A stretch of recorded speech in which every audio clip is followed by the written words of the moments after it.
গত সপ্তাহে সরকারি চাকুরিতে কোটা সংস্কার আন্দোলন ঘিরে সারা দেশে বিক্ষোভ ও সংঘর্ষ ছড়িয়ে পড়ে। বিভিন্ন স্থানে হামলা, ভাঙচুর ও অগ্নিসংযোগের ঘটনা ঘটে। এইসব ঘটনায় মঙ্গলবার পর্যন্ত 197 জনের প্রাণহানির খবর পাওয়া গেছে। এই পরিস্থিতি নিয়ন্ত্রণে নিয়মিত আইনশৃঙ্খলা রক্ষাকারী বাহিনীর পাশাপাশি বিজিবি নামানো হয়। পরে শুক্রবার রাত 12টা থেকে সারা দেশে কারফিউ জারি করে সরকার।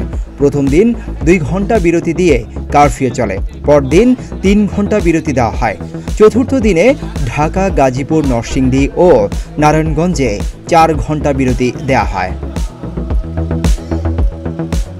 মঙ্গলবার বিকেলে স্বরাষ্ট্রমন্ত্রী আসাদুজ্জামান খান কামাল বলেন, বুধ ও বৃহস্পতিবার ঢাকা, গাজীপুর, নারায়ণগঞ্জ ও নরসিংদীতে সকাল 10টা থেকে বিকাল 5টা পর্যন্ত কারফিউ শিথিল থাকবে।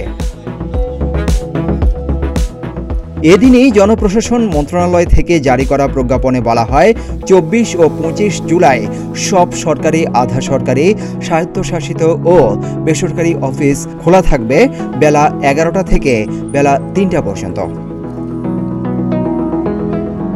টানা 3 দিন সাধারণ ছুটির পর বুধবার খুলল সব সরকারি, বেসরকারি অফিস ও তৈরি পোশাক কারখানা। সুপ্রিম কোর্টের আপিল ও হাইকোর্ট বিভাগ, নিম্ন আদালতের কার্যক্রমও চলছে। এর আগে কোটা আন্দোলনকে ঘিরে সহিংসতা ছড়িয়ে পড়লে গত রবি ও সোমবার নির্বাহী আদেশে সরকারি ছুটি ঘোষণা করা হয়েছিল। পরবর্তীতে তা বাড়িয়ে মঙ্গলবারও ছুটি ঘোষণা করা হয়।